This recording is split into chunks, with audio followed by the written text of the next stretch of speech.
guys, the Nintendo Switch is descending upon us in a matter of days. In an effort to while away the hours until my console arrives, I've decided to rank all of the Nintendo home and portable consoles, since the Switch is a hybrid of the two. In this video, I'll be taking a look at Nintendo's portable consoles. If you want to see a list on the home consoles, you can click the card in the top right of the screen. So, without any further ado, let's just jump right into it.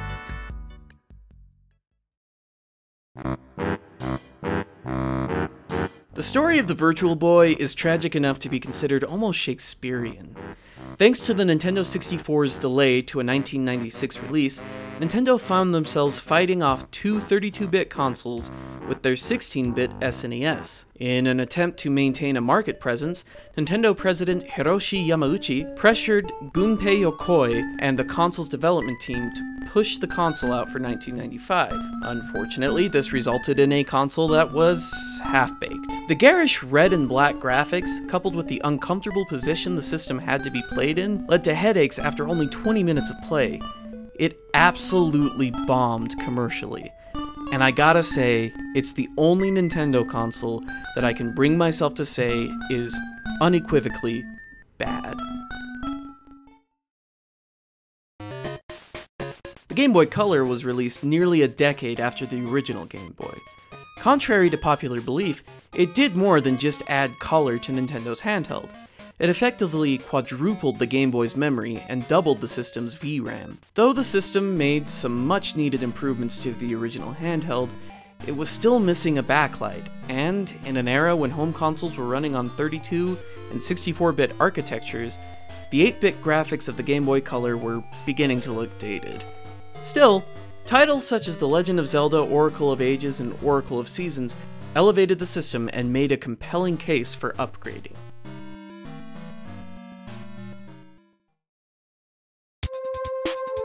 A mere 3 years after the Game Boy Color's debut, Nintendo unleashed their 32-bit handheld, the Game Boy Advance. To say it was a step up in terms of sound, processing power, and graphics is a gigantic understatement.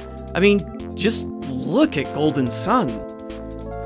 Okay, maybe it doesn't look as impressive by today's standards, but back in 2001, that was incredible. Even more impressive was the fact that you could still get 15 hours of gameplay from a single set of batteries, though the original iteration still lacked a backlight. The SP and micro versions of the console finally introduced backlight gaming and rechargeable batteries to Nintendo handhelds. And then there was the library of games. My gosh, it had an incredible library. For starters, it could play Game Boy games as well as Game Boy Color games, so already on day one you had this massive back library of games which you could play. But then the Game Boy Advance titles started streaming in, and it had some incredible titles. There was Pokemon Ruby and Sapphire, which were fantastic expansions on the Pokemon universe. Then there was Metroid Fusion, which brought Samus back for an incredible 2D adventure. In fact, it's one of her best adventures. And then there was the aforementioned Golden Sun. And that game managed to somehow cram a full JRPG into a portable title.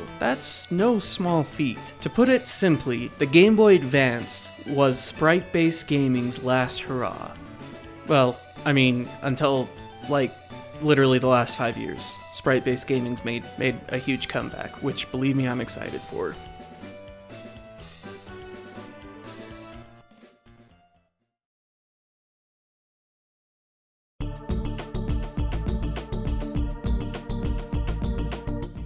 Okay, let's not mince words here, guys.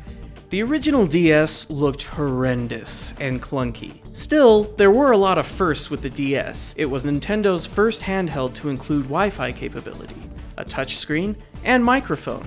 Of course, the defining aspect of the console was the dual screens, which took some time for developers to figure out how to effectively use, but once they did, oh man, did they make some classic games. We're talking Elite Beat Agents, Mario Kart DS, The Legend of Zelda Phantom Hourglass, Professor Layton and the Unwound Future, Mario & Luigi Bowser's Inside Story, and the incredible Pokemon Black and White. It was an incredible game library for, frankly, an incredible system. Future iterations such as the Lite and DSi solved the clunky design problem, making for a near-perfect system. Even though it kind of had a little bit of a rough start, especially with that commercial that was really uncomfortably sexual.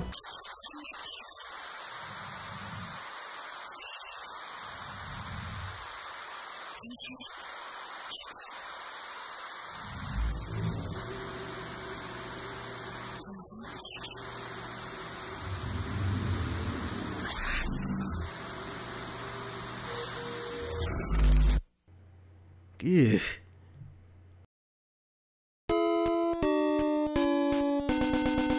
Lateral thinking with withered technology. That was the mantra that guided Nintendo genius Gunpei Yokoi as he designed the Game Boy. Instead of trying to cram as much power as possible into a small package, he opted for compromises on computing and graphical power, a dot matrix screen, and mono sound. In return, Nintendo could sell the system at an affordable price. The consumer could get 15 to 30 hours of gameplay from a single set of batteries, and they could bundle the system with Tetris, a decision that proved to be one of Nintendo's greatest. These compromises allowed the Game Boy to outpace the Atari Lynx and Sega Game Gear, both of which were technically superior. Most of the Game Boy's success comes down to some incredible early first-party games.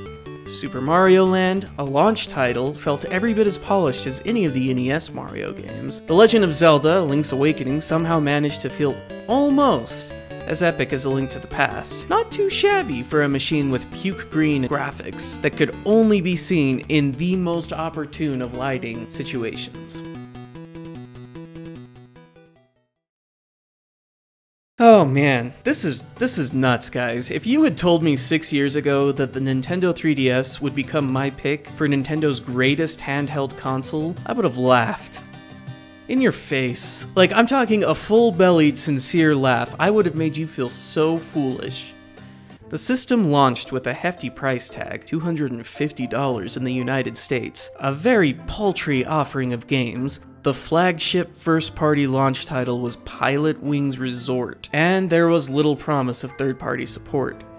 To make matters worse, the battery life of the system was mediocre, and the 3D only worked at a very, very narrow particular angle, making it somewhat inconvenient to play in 3D on the go, which is the point of portable systems. To make matters worse, it was facing a competing console that was far superior technically, and fleshed out with more features. That's to say nothing of the fact that many analysts felt the demand for dedicated handheld consoles had been obliterated by mobile gaming. But then the games started hitting shelves. The Legend of Zelda: Ocarina of Time 3D was released a few months after the system's launch, and Super Mario 3D Land and Mario Kart 7 offered a 1-2 punch during the holiday of 2011. Suddenly, all the niggling gripes fell away, and it didn't stop there. The 3DS is home to some of the best games I've ever played. Not some of the best portable games I've ever played, I mean some of the best games period that I have ever played. Fire Emblem Awakening is my favorite in the entire Fire Emblem series. Animal Crossing New Leaf is my favorite in that series, and The Legend of Zelda: A Link Between Worlds was the best new Zelda game since Wind Waker. Since Wind Waker, for heaven's sakes!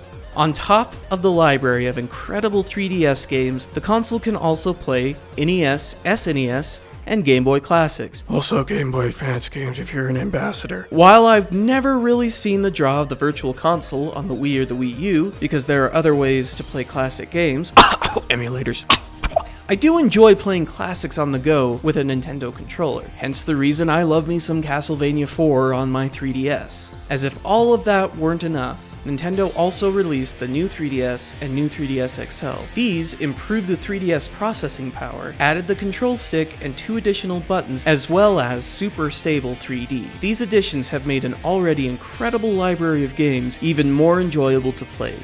It's clear proof that one should never count Nintendo as down and out.